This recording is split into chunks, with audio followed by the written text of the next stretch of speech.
mboka ya bango.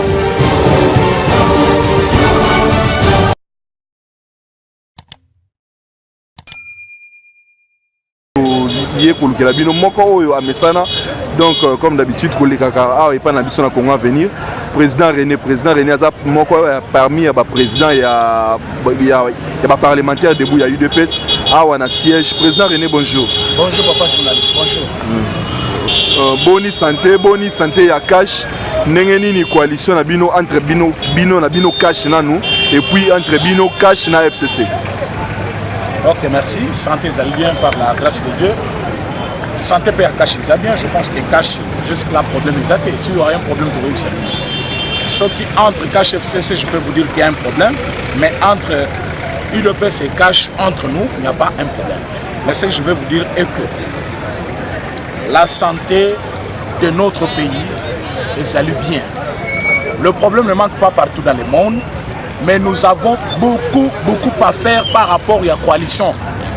Coalition Nabiso na FCC ezali coalition pour babenga mariage contre nature pour le moment. Même si bazali koluka babongisa langage, même si babandi kotosa, mais il y a beaucoup qui ne marchent pas. Alors à vrai dire, la santé des coalitions cache les amalamuté. Mais yo zolo ba santé ya coalition cache les amalamuté aussi longtemps que ba autorité morale na bino. Bino na Mupandi ya cache président de la République Félix Antoine Tshisekedi na Joseph Kabila ba on la bien. Comment est-ce que yo zolo ba que non santé ya coalition les a bien été? Chef de l'État azali patron ya coalition, akoboya coalition te parce qu'azali démocrate, akoy bisabatu ke ya ça ne va pas te parce qu'azamo konzi, il est appelé à arbitrer le match, il est appelé à trouver des solutions à ma problème. Ce n'est pas un bon père wa ko crier à tout le monde que nanda ko to la linza la toliété. Donc un bon père doit faire un effort pour Banabali Ananak, mais oui, ça va tout être que l'hôpital a quitté. Donc chef de l'État a dit que le problème est entre cash et FCC. Mais à quoi il semble qu'il m'a dit que le problème est même s'il dit partout que Kabila c'est un bon partenaire, d'ailleurs Kabila est bien déjà que tu sais que ça la bonne pour la lycée parce que n'a jamais fait Kangaye. Donc entre coalition cash et FCC, il y a ça ne va pas. FCC a zali na katia système de blocage. Cash a un système de construction. Les deux ne peuvent pas marcher ensemble. Pour Bangona Bissoto fan ensemble, il faut à la vision moko. Or Bangona Bissoto ça ne marche pas. Donc s'il faut dire vrai, entre coalition Cash FCC, Moutoya Télémi Aïbiso, non, ça va, tout le monde battu à l'écolo, battu à l'écolo, pourquoi bah chef de l'État, Azali lié par un contrat. Contrat Niniazanango envers le peuple congolais, le bien-être du peuple. Alors, soit bandi kolobama B, où est-ce la coalition et pourtant la coalition, il y a un déjà géré Nanimboka et Kobimafo Nami Swabatu et ko baby sapé valeur, il y a coalition directement peuple quoi s'attaquer na banane bazali blocage et là on est comme Samboka na Kao et là le chef de l'État zali kokima quand il dit que non coalition ils ont malam soit ndeko bazali kobenga nani Kabila na yebazo solo la Kabila c'est un ancien président azali partenaire dans quel sens en politique. On néglige pas les moindres détails. Kabila en 2018, il était notre adversaire. Tu sais qu'il ne pouvait pas s'asseoir avec Kabila. Mais c'est quand nous avons ravi les pouvoirs que nous l'avons appelé partenaire politique. Pourquoi partenaire? Parce qu'il fait partie de l'histoire du pays. Si tu sais qu'il est 5e, donc Kabila est 4e. Pourquoi les négliger? Alors, il y a une place. Mais place, il y a comme à l'Inyangote, yango na ko développer mon émission na yo okoyo ka place tomber télé penang c'était na mutulelo na holobango. Kabila c'est un mauvais partenaire. To benye partenaire parce que nous respectons les textes de la République. Mazali mutumabe. Parce que moto bozali ko sana li kopa na cesse ya bandi ko lia yo aza mutumabe. Kabila batutu bayebi ke na mboka il ne pouvait pas exister un ancien président mutuloko la Kabila libre. Mais aujourd'hui au Talazo Saba course à moto partout sans casque partout. Azotam la moindre on dirait mboka na ye. Et pourtant, il y a ça congolais, c'est ça, bien ou bien. Mais Makamazo Salelo, au lieu de se contenter de la coalition et de ces chansons, Azali continue dans Bakuba, soit tellement Makamoutou Chada la salle. C'est Kabila qui lui envoie. Makamoutou Nani Mova Zoloba, c'est Kabila qui lui envoie. Makamoutou Mova Nani Nemi Azoloba. Kabila Moutazo Tina Bango. Mais comment Yoko Kozala, au Bengi Tshisekedi partenaire Namoy, Nabutu va monter complot contre Tshisekedi. Vous avez mauvais partenaire? Alors, si tu sais qu'il y a le but, mais il faut te loba. Bisoto Zali, Balobelia, UDPS et puis peuple congolais. Moutota Tozali Kobenga Kabila, il est appelé à disparaître. Soit à Kangié, patiner dans ces pays, soit à exil. S'il est dans ces pays, il va déranger. Alors pour qu'il ne dérange pas, nous avons déjà aussi notre stratégie. Oh, bah, cause la mine, la télévision, la rolobangote. Mais Nayebiki, Kabila va partir. Qu'il monte, qu'il descende, il va partir. Toyebiki, tu sais qu'il est lié par les textes de la loi, la constitution. Il faut abattre là, ancien président. Tout comme il peut un jour comme ancien président, il faut abattre là. Mais tu vas abattre la ligne bongote. Tu vas abattre là. Tu peux se liberté, tu peux se mitouka, tu peux se tout, ça n'importe quoi. C'est ce que j'ai dit. D'abord, opportunité, on a courage, on a bien mon beau petit bango. Tout ce que moi c'est un acte à l'Assemblée nationale. À l'époque, ceux qui sont mécanisme parce que les Congolais sont un peu moins mouqués. Ceux qui sont mécanisme, vice-premier ministre, Bouchapton est vice-premier ministre, Chadar est vice-premier ministre, Mova, un député, a qui négocie mais un zoto. Tu es ce député, comment est-ce que Gilbert a connu vice-premier ministre, il y a eu deux personnes, na hémicycle devant donc aussi devant tout le monde bazo qui ne quoi agresser ba sanction exacte sanction à 5 séances et zéro ronine. Mutuna, nous sommes communicateurs. Nous devons dire aux gens et les expliquer réellement la cause. Tant que Vazaki, Premier ministre, soit vice-premier ministre de l'Intérieur, soit Chadar. Pourquoi? Parce que Kabila, avec son système dictatorial, biso toza ba démocrate. Na démocratie, so bon limite démocratie, il y a aussi des avantages et les désavantages. Avantages des anines. Chacun est libre, il peut parler comme il veut. Comment ça même que loi est existé, mais loi est qu'on rattrape. Gilbert est un vice-premier ministre. Na préséance Azali, troisième personnalité. Les deux villageois là adressé pour là. Pas coquille jamais parce que ce qui est premier ministre Azali n'a député, le vice-premier ministre est d'abord la première rang, la deuxième rang, pas une député. Mais quand un député s'attaque, le premier ministre l'Assemblée, le premier ministre qui est le chef du gouvernement, qui est censé sécuriser membre du gouvernement, c'est là où que j'ai dit Adrien Poba a fait qui en France n'a eu le Asakana, Pembenia, Gilbert Kankone. Ce n'est que je viens d'une famille politique. Imaginez-vous un peu. Il a été tabassé chez lui. Bête Batobolé na lisu. A salé l'autre côté. Adrien Pobana. Bête na ma tête plusieurs fois. Aza Eli Soki Aboma Soki Wapi. Mais il vient à Kinshasa à salir ce qu'on appelle tribalisme. Pourquoi tribalisme? Azali député national, Azali sur la province. Ceux qui ont représenté la province de Bango, parce qu'ils ont base naïe. Mais il faut le Belango dans les normes. Mais il est allé jusqu'à s'attaquer à vice-premier ministre. Selon loi et assemblée, il y a 5 séances à travailler. Ne pensez pas que ceux qui ont participé à ces 5 séances, ils allaient sans action. Non. Il faut punir, il faut kata bongo et sanctions Ekolanda. Bango mibale balongoli bango 5 séances bako participer à la plénière mitano so ba participer après bako kata bango quelques mois montant ya mbongo après ba sanction Kolanda mais ni ne cause la bango li souci il faut boser la bien parce que batebele bazana libonga ba yebité Adrien Poba a déjà au moment où je vous parle, créer tombe naïe, propre tombe naïe. Pour Gilbert Kankondaza, vice-premier ministre de l'Intérieur, sécurité Mboka, Ezama Boko naïe. Et Boye Bakaoti na famille IDPS c'est un parti au pouvoir. Déjà s'attaquer na vice-premier ministre ou s'attaquer na gouvernement. Maintenant Ilunga, un vieux papa vieilli qui ne comprend rien, a commis le Mokanda Lobi non, Nengeza Boye, je demande les explications du vice-premier ministre, comment il avait réhabilité, mais nani gouverneur Yaba Congo. Mais je regrette beaucoup ces gens-là. Le chef de l'État a signé les ordonnances. Les autres sont en 4e mois, donc 5e mois. Baton nanan babanda musalate. Nani fallait notifier Bango, ministre il y a portefeuille. Nani chef de ministre à portefeuille, le premier ministre. Atikala nan ko senga explication t'es pas ministre wana. To sengi luga. Mandat d'abord qu'on senga explication du ministre de portefeuille. Autour naye pourquoi on notifie Batouana parce que Baza nommé par le chef de l'État pour pas que Gobanda Moussala. Mais qu'est-ce qu'on a notifié Bangote? Tant qu'il n'a pas encore demandé les explications du ministre de portefeuille, Ameka Kotuna Ilungati. Et nani quand condété. tant qu'on ne doit rien donner comme explication, aussi longtemps que les ordonnances des chefs de l'État souffrent de contre-signatures, il y a ministre du portefeuille. Mais comment Ilunga a pris cet engagement, il y a Komelaye pour appeler ses demandes d'explication. Et Zali, Mitindo Kingakati.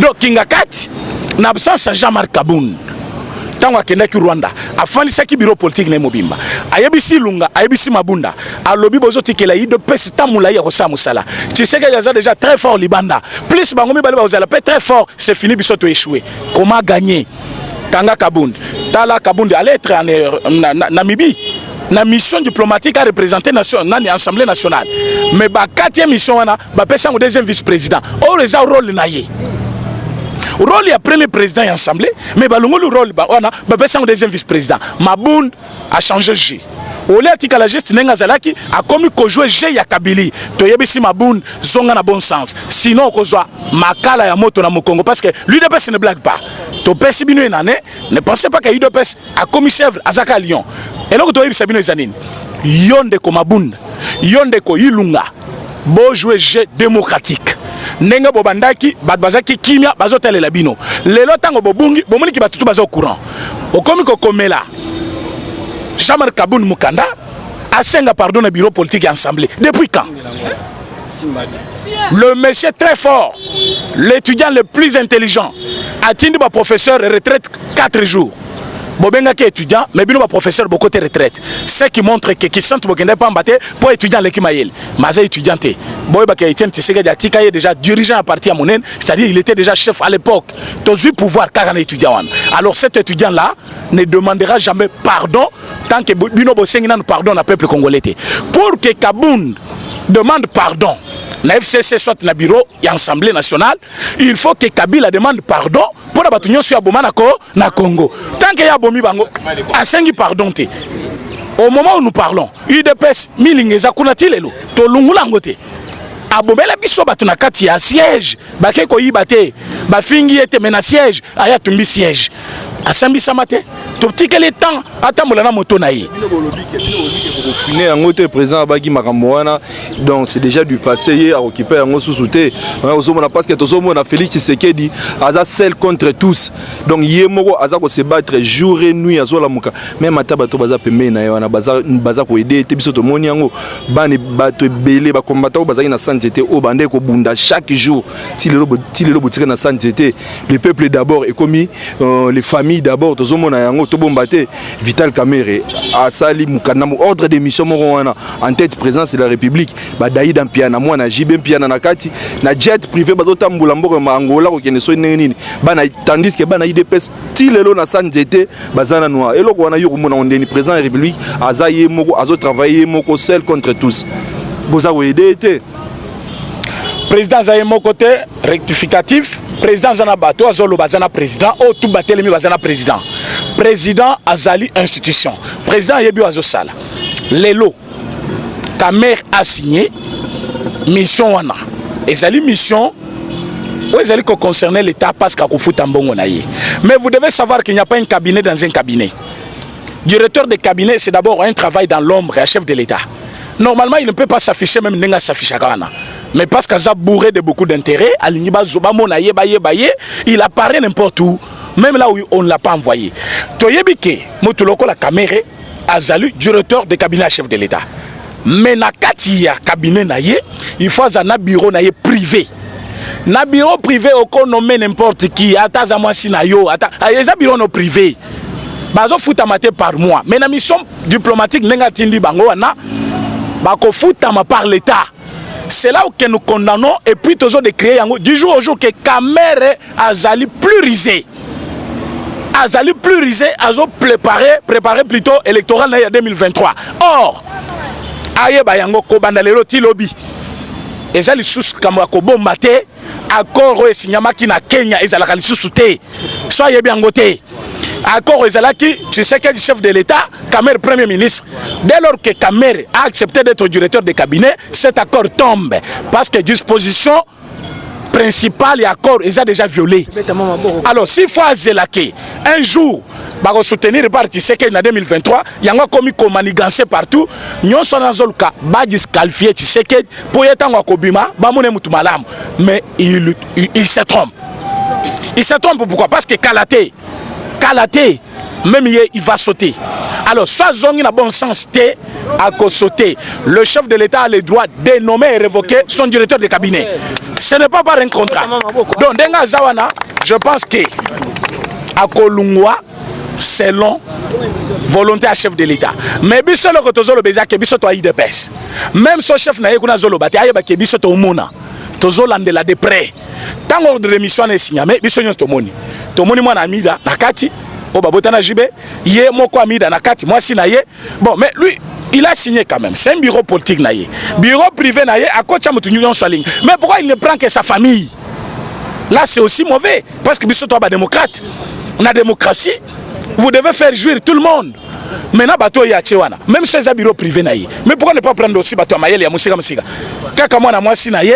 Hein, wa bota na jibe na mwasi na ye na bandeko ne mususu ache na leki na mubali ache mais bandeko yi de pesa bako kota na bureau politique na ite pose directeur de cabinet à chef de l'état mokonzi na biso oko ipe ko zo batu musu ya parti na biso o chesima ya bureau na yo parce que bango to ba travailler na présidence pourquoi zo ka famille na yo yango to lobi caméré tu as un temps pour toute chose ndenge ba lobi na Bible il y a un temps pour toute chose tant ya ko sekezali ya ko lelezali ceux qui ont moniqué au Kokina a déjà candidat indépendamment.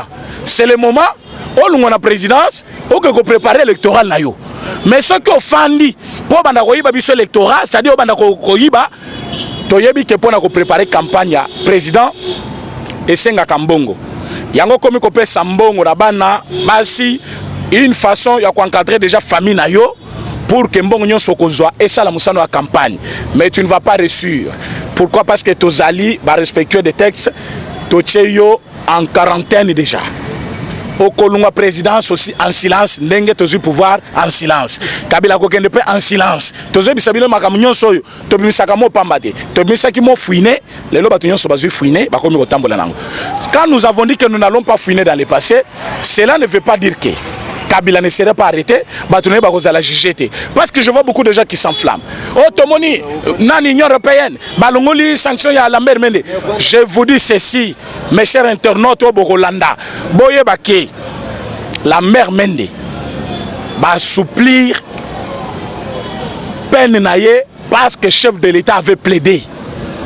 Le chef de l'État avait dit, ba meka kokiti sa peine na bango. Parce que Yazaki pini ponane, Azaki ministre de l'Intérieur. Mazaki ko défendre bato bazaki ko sala mabe wana. Maintenant du fait qu'il y a eu un changement, il faut qu'il y ait Azala reconnu comme non coupable. Yango mo balongoli mandana ye. Mais tout le reste batika na papier. Pourquoi batika na papier? Est-ce que balongola ya bangoli sus? Au moment où je vous parle, chez Okitundu et l'autre là bazan avion, bakela ye bake kosenga pardon. Yo somonia nani se pays alimisi moto. Se pays alimisi mbemba te alande te libanda mamike inane. Ake kolimbisa kabila na batu na ye. Chez Okitundu na directeur chef d'état-major plutôt chef d'état-major ya kala nani DJ Tumba bazan kati avion bakei kuna bakei osengani balimbisa kabila balimbisa batu na ye na famille politique na ye. Mais DJ Tumba tu étais chef d'état-major, tu servais sous le drapeau aux alliés na camp politique te lelo on s'approprier quand ya kabila, ça montre pour qui tu travaillais. Yango batu nyonso obomaki na Congo yo mutozaki à la tête de l'armée. C'est-à-dire oyeba ki complot ko boma ba congolais na ba soda nyonso ba kufa na guerre parce que ozaki mutu ya kabila lelo komi ko sengele pardon na la e ce pays a kotika la kolimbisa kabila na batu na yete parce que batu ba kufi ba kotika la kose kwate. Mais la mère Mende si on a assoupli quand même, c'est parce que il défendait le mal. Maintenant ba moni que il y a eu un changement. Pour vous dire vrai, c'est Tshisekedi même qui a demandé pour na ba éviter. Il avait demandé que ba kitsa makam na bango et quand il parlait de ça, pourquoi ba lunguli ba tebelete? Pourquoi ba lunguli ka mibal? Tshisekedi sait ce qu'il a fait. Depuis que Tshisekedi est président, la mère Mende abimi na média, alobi n'importe quoi. Vous ne savez pas ce qui s'est passé en bas, on fait à la télévision. Tous appels à secret belé ya kawana. Et bah secret on est servir biso ané yango et sili. Mais cela ne veut pas dire que Kabila et sa bande de voleurs tokolimbi sabango. Ils seront poursuivis jusqu'à la fin. Chadar il sera arrêté, Mova sera arrêté, lui-même Kabila sera arrêté. Tout le monde va fuir. Opération Yokola qu'on a déjà pour mon côté. Et ça pour un camp politique en FCC, Mobimba. Alors ce qui est l'obaye, avec esprit ya, Bazala Simaya, Kamere peut avec sa rusée, Alobino comme il a gagné. D'abord, tu as benginga balobi. Façon même atala ka président za yangote. So batemina président soit sala ba action atala ka on dirait lismoko ya licholi. Moko ska yeko sana tazo seka. To yebi ba politique na nyonso. Tozo bimisango po yeba ke to yebelio. Lobby ya bopesa ki ba kombe belé ba to ba simba été. Bakombo ya ndenge na ndenge obo pesa ki ye to ebite soki yo ndenge nini donc niveau bo tchaki kamere niveau bo andai ko adorer to ebite donc on imite que lelo yo bo ko koma na ndenge bo komi wana UDPS atikala komisa kamere te manda UDPS za UDPS tilelo akomisa kamere te kamere ya to bengani plusieurs fois to kepe ko to kota na kati ya dialogue akomi bo biso to lobi so ya zali biso to zalate Fayulu a récupéré yango. Amoni alobino na G7 ceux qui caméra yenga na koyate mais ceux qui botali bien. Tshisekedi a lobby avec ou sa machine nous allons aux élections. Kaka Fayulu a lobaki a kotika la kokota G7 mon côté soit rassemblement na caméra té akanga ki caméra na loboko baki ko réclamer token l'élection na machine à voter té. Ce qui montrait que bazali na complot jeune à bango to ezaki basé kaka ba discriminer mutu moko Félix Tshisekedi ou UDPS. Tu as découvrir après. Maintenant comme nous étions liés par un accord avec lui là-bas, tout le monde qui est sur le signature yé pas yé. Yango to longoli pe moyen à kolongolais ezaki te tondimié. Mais tant voyé atiki motema mabe na été. Azaka toujours plus risé. Les autres monde yango. Pour y bakaza plus risé. Nana benga ki mukoko na batu ya FCC, c'est lui. Mais ayebi que parti na biso na bato na tozo kanate. Mazo benga bato parti na biso na bato ya PPRD a sangisa bango. De quel pouvoir? De quel droit? Donc benga ke pacificateur a pacifier makambo. Pacificateur ya Kabila na bato na ya Kalaba 1+4. Biso te na 1+4 biso tozakite. So pacificateur yena mbemba na ba Fayulu demba sala bango. Gouvernement na ezaki bango nyonso. Na ba muzitu ba ministre sauf UDPS. Mais maintenant comme nous sommes là, tous allez on a besoin de l'eau. Kamere, faites attention, ça c'est l'UDPS, ce n'est pas PPRD. Ce qui UDPS ça c'est qui m'amboka. D'ailleurs, Bazali Koye bisabiso que tu n'es pas réellement dongolaise.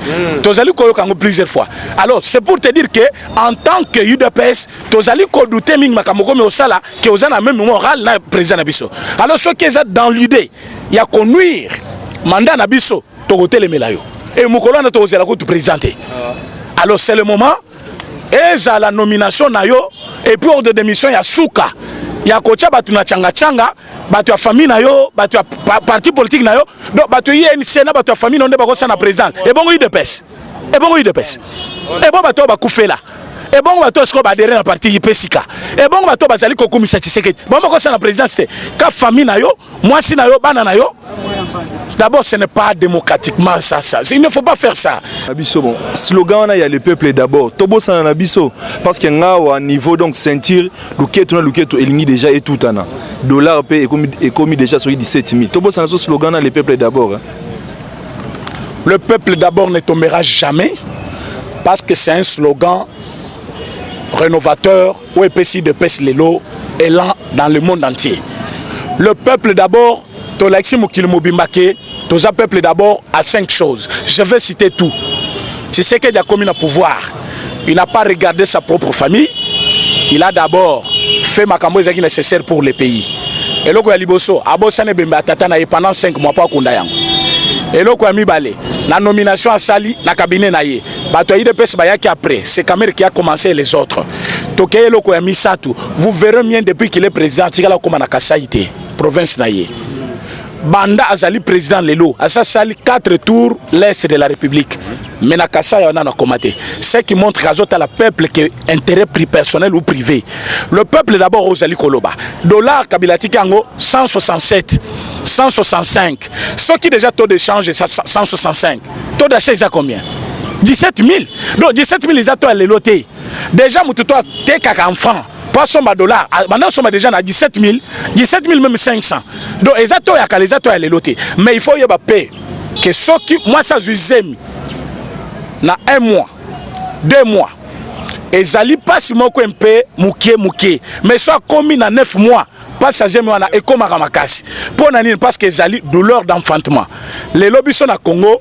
toza na changement toza nango ezaka na des avantages nango des avantages des anines bato belé o bazaki na mbongo Kabila azaki mutu moko o bato bakanisa ki soki kaka lungwe kawe koti na mboka babomba ki mbongo mingi tango babimisi mbongo wana ezaki ba dollar non ba changer ba franc ebelé ba ngosko ba kabili comme bazaki na ba dollar ebelé ba kamati dollar nyonso ezaki sur terrain ba somme yango ba koti franc ebelé franc komi ebelé c'est qui era cher dollar eza muke franc eza ebelé yango dollar emati ezaki opération moko forcée pour batinda ba congolais ba silika mais ba congolais peut ba silikité ba comprendre que c'est un changement qui s'annonce et puis eloko ya mibale on ne peut pas donner le social aux congolais sans travailler toza na bilangati oza bilangate oza na production mon côté au PC social na quoi yango to recoursa qui na ba investisseur comme Bazoya nous allons produire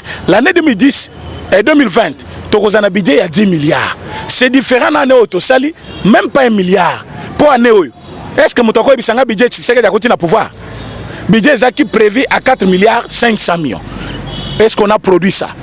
Parce que tu sais qu'il a travaillé avec le même gouvernement. Mais avec le moyen de bord qu'on a trouvé, dans l'investissement total.